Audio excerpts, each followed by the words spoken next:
Kutch cricket association ભુજની આગામી 2 વર્ષ માટેના હોદ્દેદારોની વરણી કરવામાં આવી હતી, જેના પ્રમુખ તરીકે રાજેન્દ્રસિંહ એચ જાડેજા, ઉપપ્રમુખ વિરેન્દ્રસિંહ બી જાડેજા, મંત્રી અતુલ એમ મહેતા અને સહમંત્રી તરીકે પ્રવીણ એચ હિરાણી, ઉપરાંત કારોબારી સભ્યો તરીકે ભરતભાઈ એમ ધોળકિયા, નવલસિંહ જાડેજા, ગિરીશ ઝવેરી, અશોક મહેતા, મહેશ પંડ્યા, મહિપતસિંહ રાઠોડ, હરીશ સરદાર, મુકેશ ગૌર, નાસિર જમાદારની અને કો-ઓપ્ટ સભ્ય તરીકે હરીશ બૂચ અને જયેશ મહેતાની નિયુક્તિ કરવામાં આવી હતી.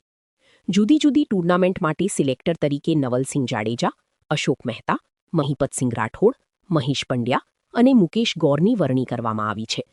નવનિયુક્ત પ્રમુખ રાજેન્દ્રસિંહ જાડેજાએ આગામી સમય માટે કચ્છના ક્રિકેટના વિકાસને વેગ આપવા માટેની નેમ વ્યક્ત કરી જુદા જુદા ફોર્મેટની ટુર્નામેન્ટ અને ઇન્વિટેશન ટુર્નામેન્ટ રમાડીને કચ્છના ખેલાડીઓની પ્રતિભાને મંચ પૂરો પાડવાની કટિબદ્ધતા દેખાડી હતી.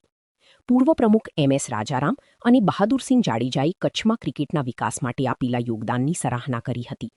મીટિંગની શરૂઆતમાં પૂર્વ પ્રમુખ બહાદુરસિંહ જાડેજા અને વિદાય લઈ ગયેલા તમામ સભ્યોની શ્રદ્ધાંજલિ અર્પણ કરાઈ હતી. કચ્છ ક્રિકેટ એસોસિએશન એટલે કચ્છનું એક મોટું એસોસિએશન. ક્રિકેટ પ્રેમીઓ, રમત પ્રેમીઓ માટે કચ્છ ક્રિકેટ એસોસિએશન એટલે ખૂબ જ મહત્ત્વનું એસોસિએશન આપણે કહી શકીએ. આ એસોસિએશનના પૂર્વ પ્રમુખો ડૉક્ટર રાજારામ સાહેબ, ડૉક્ટર બહાદુરસિંહજી જાડેજા સાહેબ, એના પગલે ચાલવાનું જ્યારે મને અવસર અને મોકો મળ્યો છે ત્યારે એસોસિએશનના પ્રમુખ બનવાથી ખૂબ ગૌરવની લાગણી અનુભવું છું. કચ્છ ક્રિકેટ એસોસિએશને ખૂબ જ સારા કાર્યો કર્યા છે. ખૂબ ઘણી બધી ક્રિકેટની ટીમો બનાવી અને એ ટીમોનું ટુર્નામેન્ટો પણ ઘણી બધી રમાડી છે. ભૂતકાળની અંદર મહારાવશ્રી મદનસિંહજી ટુર્નામેન્ટ રમાતી હતી, વાઘજી વીરજી ટુર્નામેન્ટ રમાડતી હતી. એવી અસંખ્ય ટુર્નામેન્ટો કચ્છ ક્રિકેટ એસોસિએશન દ્વારા રમાડવામાં આવતી હતી.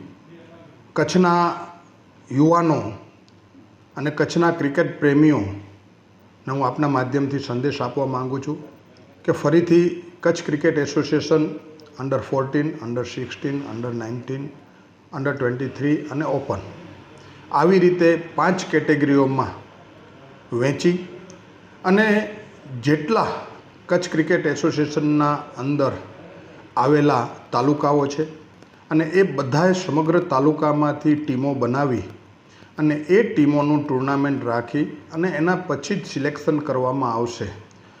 અત્યારે હાલ ચોમાસું ચાલુ છે એટલે ચોમાસાના 4 મહિના પછી જ્યારે ક્રિકેટની શરૂઆત થશે ત્યારે ચોક્કસથી આવી બધી ટુર્નામેન્ટનું આયોજન કરી અને દરેક ખેલાડીઓને ન્યાય મળે એ રીતેનું કામગીરી અમારા દ્વારા કરવામાં આવશે અને ચોક્કસથી કોઈ ખેલાડીઓને ક્યાંય અન્યાય ન થાય એ જોવાની જવાબદારી પણ અમારી છે.